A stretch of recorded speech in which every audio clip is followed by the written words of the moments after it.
Well, one of my favorite things to do in life is to hear people's stories. As far back as I can remember, I've been fascinated to hear somebody tell about how they grew up or their experiences growing up, good or bad. If they're in a relationship, I'm kind of a big romantic. I love to hear how people met, who made the first move, when they knew the other person was the one, all of that. I also love to hear people's stories, the journey of faith stories, because knowing someone's story, it really helps you. I love to hear it. Many stories aren't flashy or filled with car theft and producing meth, but they're significant. Some are awe-inspiring, and some of them, far too many of them, are heartbreaking. But beyond just knowing the value, just having the value for other people's stories, I love to hear other people's stories because knowing someone's story helps you and it helps me better understand them. It helps us better love them.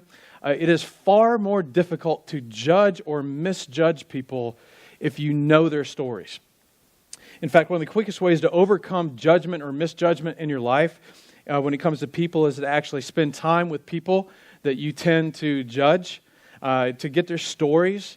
Because somehow knowing the whole person, knowing their story, it helps put in context everything that they say and everything they do. And you get a chance to better empathize and interact with them with understanding. And the other cool thing that I love about hearing people's stories is the way that it impacts me. Almost every time I hear somebody's personal story, their journey, it impacts me in some way. Especially when we talk about struggles, past or present. Because while we can admire people because of their strengths, we most connect with people in their weaknesses, right? I mean, have you ever noticed that? I mean, think about the people that you most feel most connected to or the most comfortable around. It's part of it is because you feel a shared imperfection.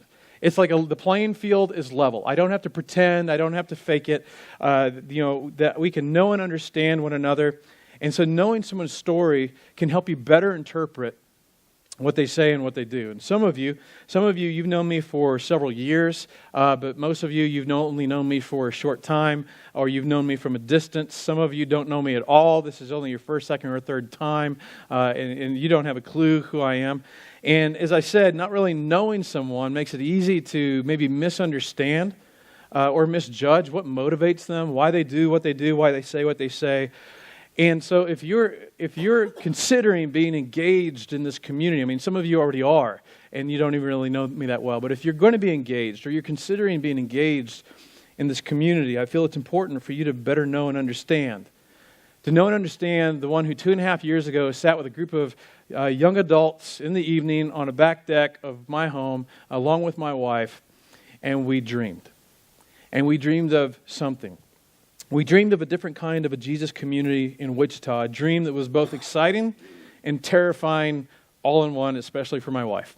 It's a community designed with the none, the non, the post-Christian, the outsider in mind, one that wasn't about just gathering like-minded people into a safe bubble and a holy huddle and keep out of the world, but instead that we would become a movement,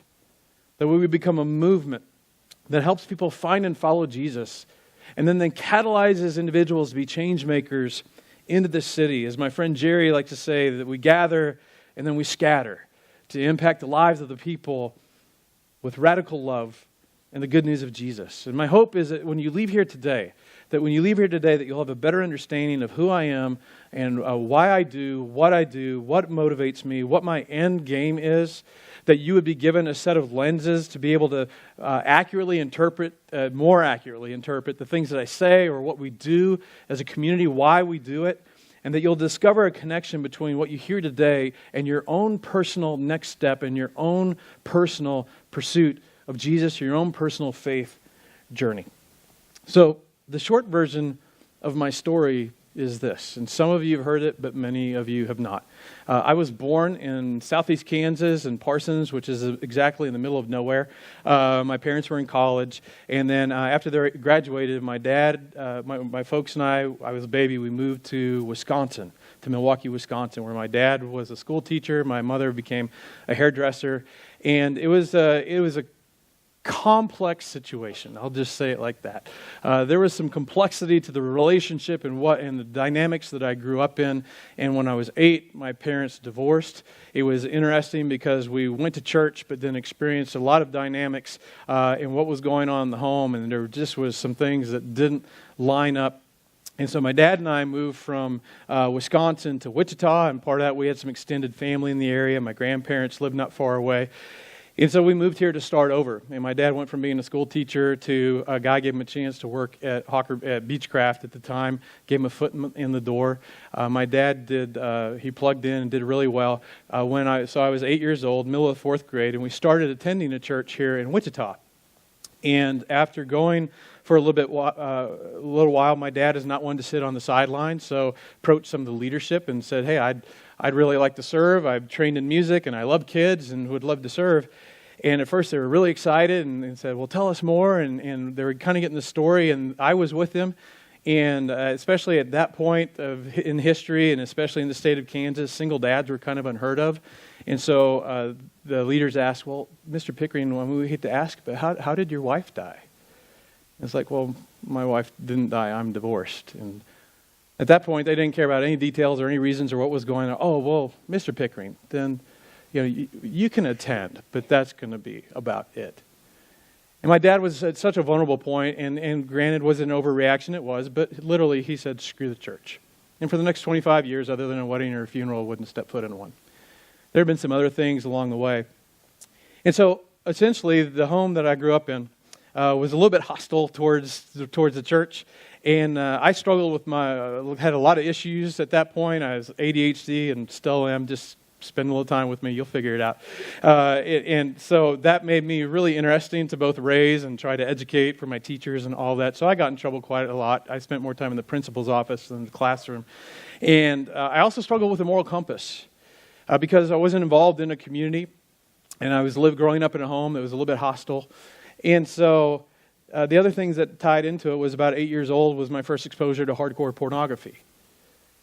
And then so I'm going through school and I'm struggling. And I've got this added thing. And then when I was 14, I lost my virginity. When I was 15, I started smoking pot. When I was 16, I started drinking.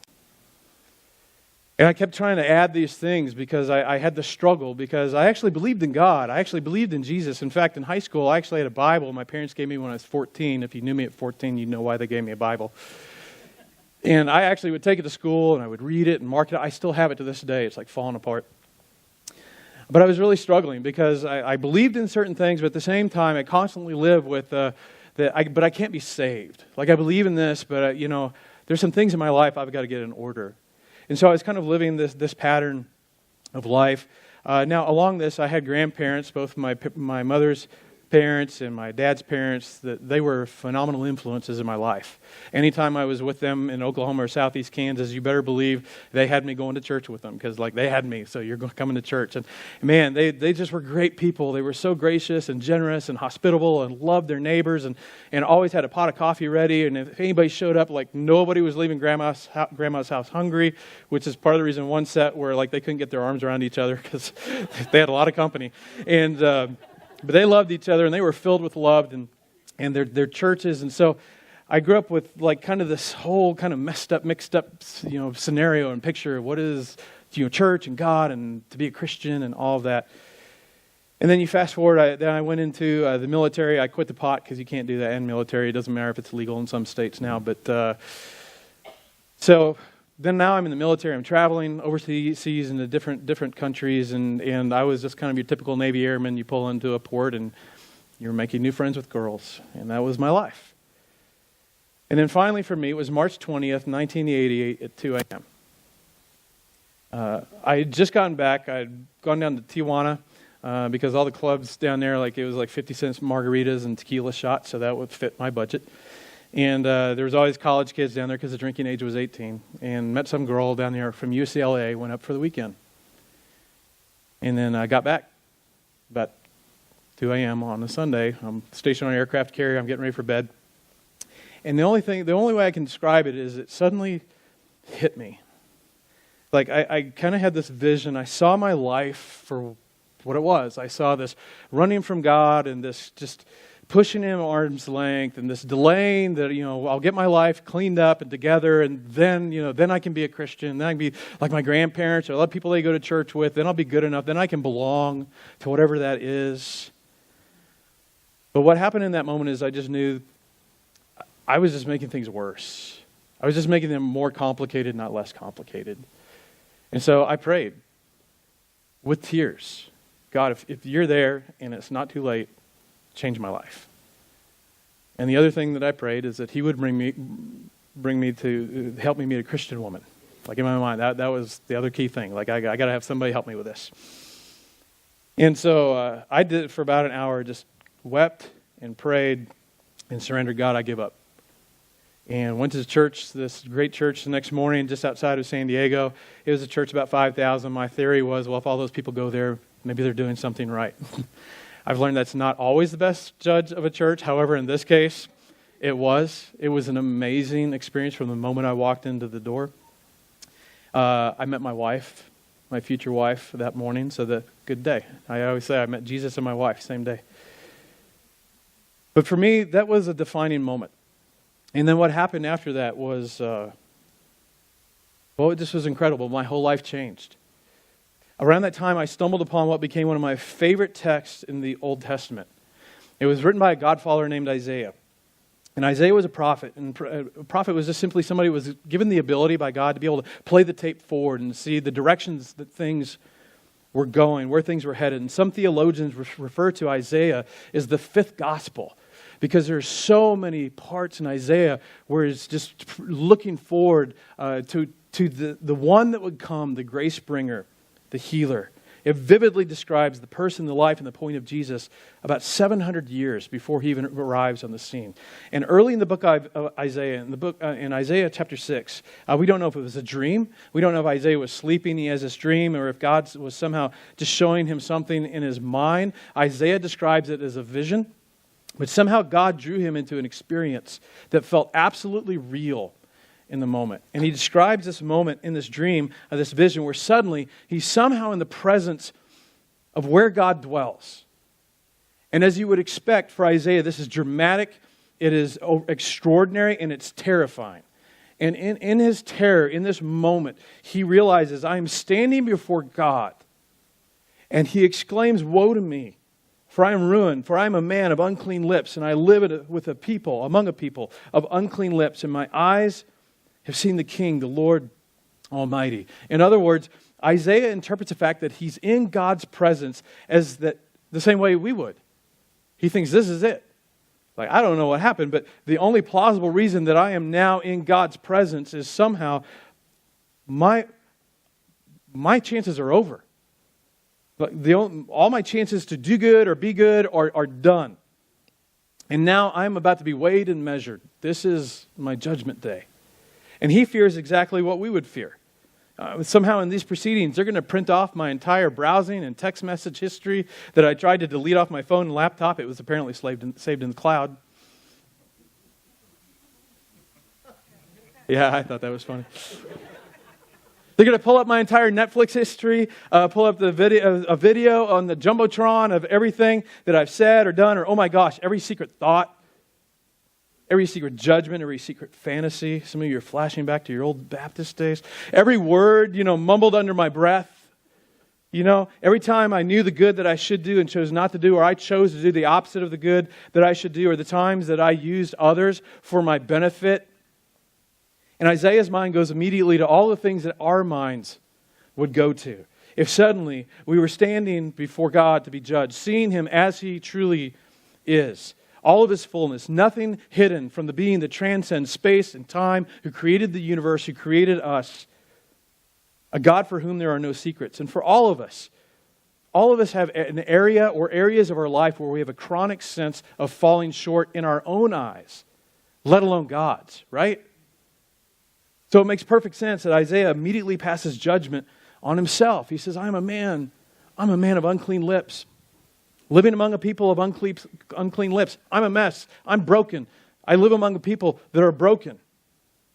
And he assumes that what happens next is based on his merit, his worthiness, his behavior. He knows, woe to me. I'm ruined. And then in Isaiah's moment of total loss and despair, something unexpected and huge happens. And it's a little hard to understand because of all the symbolism. But here's what Isaiah recounts. Then one of the seraphim flew to me with a live coal in his hand, which he had taken with tongs from the altar. With it he touched my mouth and said, "See, this has touched your lips. Your guilt is taken away. Your sin is atoned for." And again, this text is so rich with symbolism that I just don't have the time to go into this morning. But essentially what Isaiah experiences here is a glimpse of the good news to come. 700 years in advance of foreshadowing, a glimpse of the grace that would be and is ultimately offered to us through the person of Jesus Christ. The person, the life, and the sacrifice of Jesus. And in that moment, instead of getting deserved judgment, Elijah is freely given. He's freely given undeservable, unearnable grace, love, and declared not guilty, even though he is. It's not hard to imagine the impact that this had on Isaiah. Some of you have had a moment where you almost died and you were aware of it. I'm sure there's some that were not. I've had more than a few in my life, which should not be surprising. One was just a few years ago. I was about to enter an intersection on a green light, and I hit the brakes with about a half second to spare before a fully loaded semi blasted through the red light and almost T-boned me on my driver's side. And back then, and some of you know who Dave Ramsey was, I was driving my little Dave Ramsey car at the point. I would have been nothing but a puff of smoke. And if you've ever had a moment where you just thought, I was just about killed, you suddenly feel alive. Like you're alive. I'm like calling Sean, I was just about killed. It was awesome. And you're like celebrating, and it's just like, I am alive, and there's elation. And Isaiah, with a half second to spare, went from thinking he was totally done for to being spared and saved from judgment and death and given new life.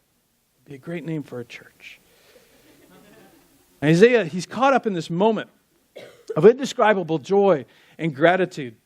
And the way the text reads, it's almost as if Isaiah overhears God, because in the text, God isn't speaking directly to Isaiah, but Isaiah tells us, "Then I heard the voice of the Lord saying, 'Whom shall I send? Who will go for us?'" Apparently God has an assignment. He has a task. He needs a volunteer. And who do you think raises their hand the fastest? Elijah doesn't even ask what the assignment is. He's just so filled with gratitude to God that whatever the assignment is, of course the answer is yes. Are you kidding me? I was ruined. I was done for. And you declared me not guilty, even though I was. And instead of judgment, you've given me new life. So, of course, whatever it is, here am I. Send me. And God takes him up on it. He gives Isaiah his assignment, and it is a tough one. He says, "You're to be my messenger to God's people." I can tell you that's a tough assignment. And you're to point people to me. And you are to make them aware of what I have planned for the future. And the message is that ultimately difficult, unimaginably difficult times lay ahead for him, for the nation. But in the midst where God seems absent or far away, he is at work. And in the very next chapter, Isaiah again predicts that the grace bringer and the helper will come, offering the redemption that Isaiah had experienced in his vision for all of mankind. It's a prediction that's often referenced this time of year as we near Christmas. The Lord himself will give you a sign. The virgin will conceive and give birth to a son, and will call him Emmanuel, which means God with us. And you fast forward about 700 years, and everything Isaiah predicts comes true.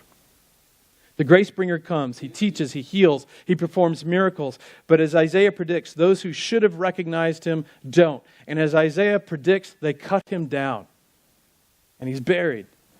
And when all hope is lost, Jesus does exactly what he and what Isaiah predicted, and he rises from the dead. He proves he is the grace and the life bringer. He proves that he is the one that if we will trust in him, it's like the coal from the altar in Isaiah's vision. He takes away our sin. He takes away our guilt. So that when the day comes that we all stand before a holy God in all of his fullness, All the ways that we've fallen short won't disqualify us, that we will have been atoned for. We are justified not by what we did, but by what God did through Jesus. Now, about 4 weeks after the resurrection, after running all around Jerusalem, showing himself to hundreds that he was in fact alive, Jesus calls his closest friends and followers to a hillside. And what happens on that hillside harkens back to Isaiah's experience 700 years before. Jesus says, all authority in heaven and on earth has been given to me. This moment has happened. Therefore, go. I have a mission. Who will go for us? Who shall I send? Go and make disciples of all nations, baptizing them in the name of the Father, the Son, and the Holy Spirit, and teaching them to obey everything I've commanded you. And you know what they did? They did exactly what we would have done if we had seen what they had seen and heard what they heard. Because when it really hits you, I deserved judgment and was without hope, but instead, through the death and the resurrection of Jesus, I've been given undeservable, unearnable grace. I've been spared. I've been given new, never-ending life. When the magnitude of what God has done personally for you and for me and for the world, what it cost him, what it cost Jesus, then of course, whatever the assignment is, here I am, send me. March 20th, 1988, 2 a.m. That was my moment. That was my moment where, like never before, my utter brokenness and my sin and my unworthiness collided with God's love, his mercy, and the peace that I had struggled to get. And that was grace. That you don't get yourself all in order and clean yourself up and come to God. You can't. You just come. That's his job. That having peace with God could never be achieved based on what I did, but only what he did for me. And in the hours that followed, after experiencing this thrill of new life, the question of the core of my being was felt. Who will go? Who shall I send? Because for me, there was just one choice. Send me. And here's how I would have said it at 19, and here's how I would say it 30 years later. I'm going to spend the rest of my life helping as many people as possible find God and experience new life in Jesus. And more than just heaven when we die, to help myself and help everyone I can to daily learn and apply the commands and the teachings of Jesus to day-to-day life, because Jesus' great commission wasn't just help people believe about me. It was help people know me, believe in, trust in me, and each day obey me. Obey me. And here's why. Because I love you. Because my words are true. My words are trustworthy. My words are life. They're life-giving. That true life and transformation and hope and healing and direction is found in following and obeying me. And that's why I do what I do. What motivates me. It's deeply personal because I'm so grateful for what God has done and is doing in my life. Because I know what it's like and the consequences of turning my back on God in little and big ways. And also, I know what it feels like to be an outsider. So I wake up every morning, every day, intent on doing whatever I can to help everyone that I can connect more deeply with Jesus and connect more deeply with this community, to connect the dots between the teachings of Jesus and the New Testament to our day-to-day lives, to your relationships, to your singleness, to your morality, to your sexuality, to your dating, to your marriages, but not just you. Again, the vision of this community from the time it was only a dream was to connect with the 49% of this community that identify as none. No religious affiliation, as well as those from different faith backgrounds that are beginning to explore and turn towards and look at Jesus. And because I've personally experienced what it is to be made to feel like an outsider, I'm absolutely passionate about and committed to not just creating another church for church people. There's enough of those out there. But creating a church that the unchurched love to attend and engage. One of the important reasons we launched New Life was to connect to authentic community, those that were church orphans, those that walked away from church or faith or have kept it at an arm's distance. God to engage and re-engage Jesus and Jesus' community. And for those of you that are here, you're listening, you've not yet crossed that line, you need to know we started this with you in mind. Create a place and a community where you are loved and you are valued no matter what point you are in the faith journey with God. For some of you, well, let me say, here's the application part. For some of you, you are kind of like me. You're kind of dating Jesus. You got one foot in and one foot out. I just want to invite, for those of you that have only been dating Jesus like when I was 19, that though you may have unanswered questions still, and the truth is you have enough information. You know in your gut, in your heart of hearts, there's a distance between you and God. And you've resisted because maybe you're afraid of what it might cost you in your relationships or your family or your career or your finances or your options on a Friday or Saturday night. Do I have to stop going to the pump house? But as we said in the past few weeks, God doesn't want something from you. He wants something for you. Yes, it's true that following Jesus will eventually cost you something, but what it costs you is nothing compared to what you gain. For the rest of you, you're just so grateful for what God has done for you. You're seeking to follow. Maybe you're brand new at this, or you've been doing it for a few years, you're long into it, but you're following to the best of your ability. Some of you, you're just so grateful. Here am I, send me. I want to help each of you see what your next step is as it relates to this community, because we're less than 2 years in, which makes this a really exciting time to be a part of this community because we're really just getting started. And because of what God has done for us and the opportunity He's presented for us to do something special in this city, my goal is to lead every one of you, everyone that I can, into full engagement in your life and in this community. To become fully engaged, this has 4 elements. And I want this for you because I want you to thrive in your life knowing you're part of something bigger than yourself, making a difference not just in your own life but the lives of others. And the great news is most of you are already doing this. 1 or more of these 4 already, you're already on your way. The first element of engagement is this. I want to ask you that you would regularly and consistently invest and invite.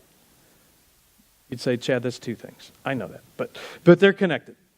See, every day God has and is positioning you in the lives of someone, in specific lives, to be investing in. People who maybe don't know the real Jesus, maybe because they were raised in another religion or another faith system or no faith system, or because they were raised in a caricature of what Jesus had in mind as He described and envisioned His movement, His ecclesia, or maybe they were deeply hurt by the church or a version of Christianity, and at some point they lost faith in or they walked away from the church. They're post-Christian. They would identify as none, no religious affiliation. And God has positioned you to be the one to show them His extraordinary love by how you show them love, how you serve them, invest in their lives, and when the moment's right, invite them into authentic community. It's why I regularly encourage you, and again, we'll do it today. That's why we give you the cards that we do. It's to somehow help partner with you in the invitation process. These are for our upcoming Christmas series that we're starting next week, and this is a tool to help you in that process, that you would be investing, inviting, whether it's a few people or many people. The second element is serving. Somewhere within New Life, Jesus seekers and Jesus followers serve. In fact, I'm going to do something right now. If you serve in any ministry role connected to Sunday mornings, whether it's Kids Life or host team or tech or setup in any format for the weekend service, would you please stand up?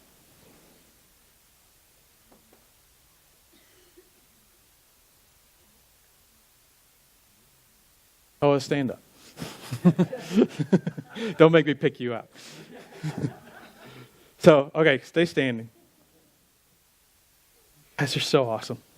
Some of you don't necessarily serve on the weekend experience, but you serve with our Project Laundry during the week, or maybe you help host or lead a small group. You serve somewhere else during the week. If you would also stand up. Yes, you have to stand up. I see some of you, yeah. Okay, look around. Okay, you guys can sit down. That just is so awesome. And for those of you that were still sitting, I swear that wasn't like to identify you so we can chase you down after service and get you signed up. So, not at all. But what that is all about is that I want you to understand that I want those of you that are serving to be able to see everyone that's serving. And for those of you that maybe you haven't connected yet, somebody near you stood. And I'd encourage you to just talk to them and ask them about serving. And so now you've been able to identify. So serving is a great way to celebrate. It's a great way to celebrate your love and your gratitude for what God has done and is doing in your life and in this community. And it will help you grow, and it will help us grow by having you be connected to this movement. Because by you being connected, it makes us stronger and makes us more diverse. Even if this is only your third or fourth visit, you're invited to play along. And if you've ever been a little freaked out about the idea of serving, you don't have to be freaked out here, because we don't ask you to commit to anything up front. Basically, here's what we ask you to do, is just test drive. What that would look like potentially today is that you take this orange card, you put your name and your contact information on there, and just check, find a place to serve. And then drop that in the giving box on the way out, or drop it by the welcome table, and somebody will contact you, and we'll just have a conversation and find what area might be the best fit for you. And then we have you test drive it. Just come in one time, serve alongside somebody that's done it for a while, so that way you experience it first time and can make a first-hand informed decision. I promise there's something that's a great fit for you. There's a team that comes in the morning and helps set up Kids Life, or helps tear down afterwards. There are people that come in and help set up this room on Sunday mornings, or help tear down afterwards, because we're a portable church. All of this, except for the chairs and the tables, we set up, we tear down each week. And so some of you, we have helpers in Kids Life. They're like, no, I don't want to teach a lesson or lead anything, but I can help. I love kids, so we have helpers. We have some that lead and teach. Some of you, you have great smiles and personalities. Maybe we would have you test drive being somebody that greets people as they're coming in, so that they have a great first impression when they enter. Some of you don't have great smiles or personalities. We have you set up flags in the parking lot. No, I'm just totally kidding. So we got some great-looking people setting up flags. But if you're an introvert, that's a great role. And we set up the flags because this is a great big building. We just take up a small part of the footprint here, and we want people to more easily be able to find it. We want to create a good experience. And so these things matter. Maybe during the week you might host a small group, or we have tech roles on Sunday mornings, or you might come and serve with us in Project Laundry in a couple of Thursdays. But one way or another, there is a place for everyone in this community to serve. And you'll make a difference. And you'll make new friends. And you'll be a crucial part of us growing stronger and impacting lives and families in this city. And the third thing that I ultimately want for you in being fully engaged is to group. That if you're not already in a group, for you to test drive a small group. Or maybe you have 3 or 4 friends. You don't want to get into an existing group, but the 3 or 4 of you, we just like to form a group. A lunch group, an evening group, a something.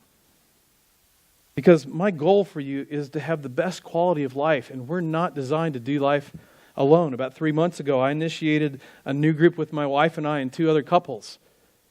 Because we're just the same. We need an environment and a place where, in a space where people can know us and love us for who we are, all of our imperfections, and we do the same with them, where we can be open and honest and real, where it's safe and confidential, where we don't have to try and pretend and be neat and tidy.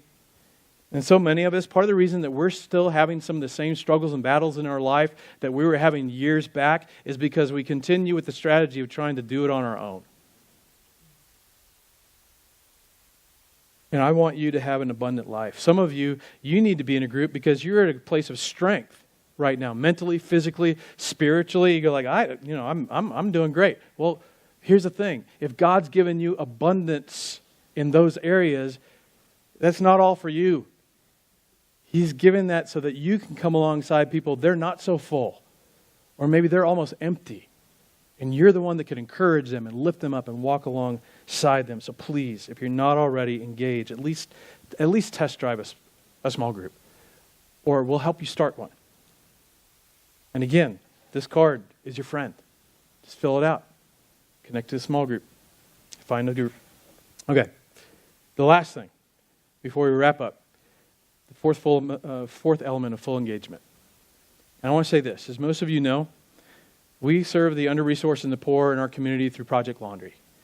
For those of you who are not familiar with it, we go into the Spring Clean Laundromat on North Woodlawn the second Tuesday of every month, and anyone can come in, no questions asked, and get up to 3 loads of laundry done for free.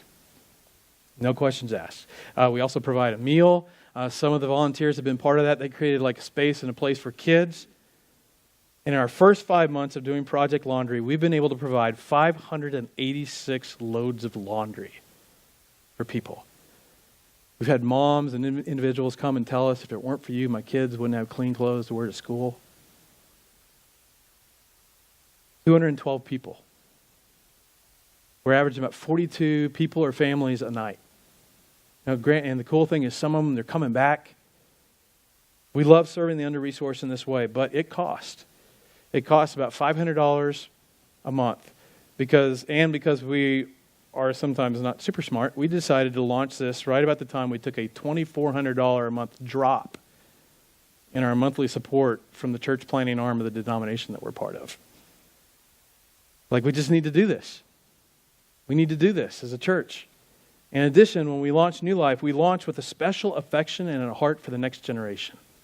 Now, at that time when we launched, we said next generation, we were primarily thinking college and career. But now, 2 years in, we realized that we were thinking too late in life. Because statistically, and for those of you, you'd say, I am a Jesus follower, this will matter to you. For those of you just exploring, maybe not so much. But what would you guess the decisions to follow Jesus, the decisions made between birth and 18 versus at any point in life, what percentage would you guess is made within that window of birth and 18? 93%. 93%. And all of us that are 18 or older, you know you make a lot of big decisions during those growing up years. And especially you start getting into high school and early in college. We make a lot of big decisions, some which carry to the rest of our lives. We want to make sure that we are actively engaging and walking alongside children and young men and women as they navigate this crucial time in life. And we want to position ourselves to effectively come alongside and partner with parents. For those of us that have raised kids, we either know how valuable it is to have people partnering with us, or we wish we would have had somebody partnering with us. And we want to be the best we can as we walk alongside parents and serving and shaping and investing in the next generation. Parents need partnership. And we want to provide that. We want to create irresistible environments for our kids. But our ability to do that is limited. I'm limited in my time to connect with young adults because we're growing and we're adding new people. We're adding families. We're adding small humans. One way or the other, they're either coming and adding or we are birthing them like crazy. Our kids' life team is stretched. We're at the point where we need to add at least one, if not more, age divisions to get more age-appropriate categories. We know this. We're at the point we need to continue to grow and expand this. Amber Gonzalez, many of you don't know her. This is Amber and David and Amber's little guy, Judah. She is a working mom of a 3-year-old, and she is stretched as far as she can go. And she's got an amazing team around here, and around her, and she's stretched as far as she can go. As well, we've got middle schoolers and high schoolers. Some of you have them. Some are coming or have been coming. We've had some that have visited. Because we haven't been in a position to start that and really begin to create community for those age groups, they kind of move on because they want that. So we recognize there's this opportunity. So all this connects to the fourth element of being fully engaged. Because besides providing an excellent weekend experience, and we don't even want to consider letting go of Project Laundry. Next year, we're going to set our sights on hiring a next-gen pastor that can truly focus on the next generation. But all of this connects to the fourth element of becoming fully engaged. And that's this. I want to ask you to be generous and to give. Give to New Life. Now, the awesome thing about New Life is that the majority of you give. The reason that we've been able to do all that we've been able to do so far is because you give. And Shauna and I, we are priority percentage givers. That means for us, as soon as one of us gets paid, for us, it's the first 10%. We channel right to New Life. And we love doing it because we so believe in what God is doing in and through this community. We may be small for now, but we're growing, and we are already impacting individuals and lives in this city. We love giving to God by giving to this community. On top of that, for Sean and I, there are other ways that we direct our God-given resources. But for those of us, I want to say to those of you that maybe you've been afraid to give in the past, I get it. Trust me. In fact, there was a time in my life where I could give you 15 reasons why I didn't give. And I give my wife the most credit in helping me become a more generous person.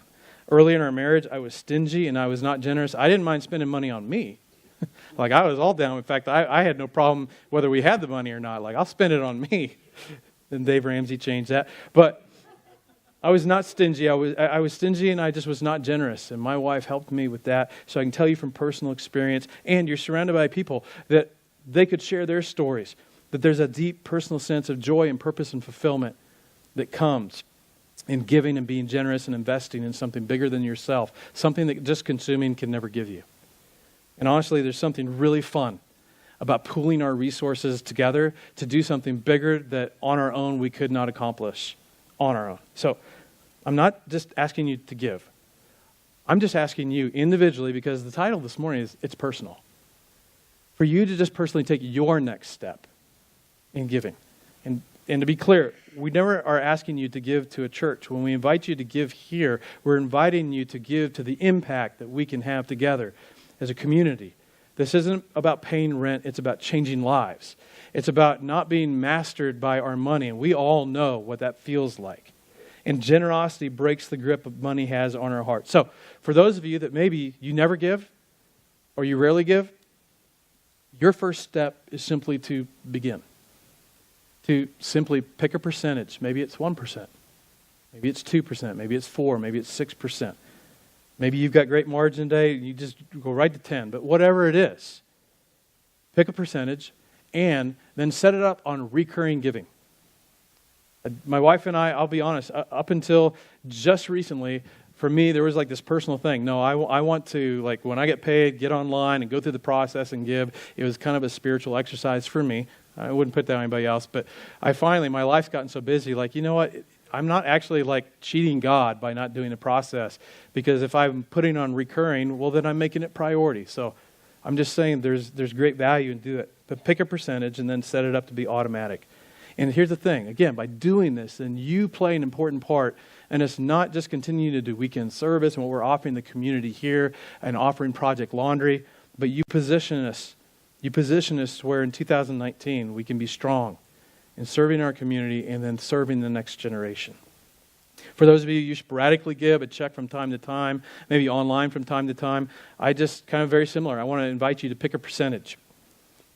Figure out maybe the percentage that you've given over the last year of your God-given resources, and then raise it. And then set it up on recurring giving. Maybe you do the math, and you'll discover with the income God's provided, you're around 2%. I want to invite you to bump it up and automate it. If you haven't already, maybe you're raising it to 5 or 6%. Maybe for some of you, again, you have plenty of margin. You can do 10% or more, but either way, just make it consistent.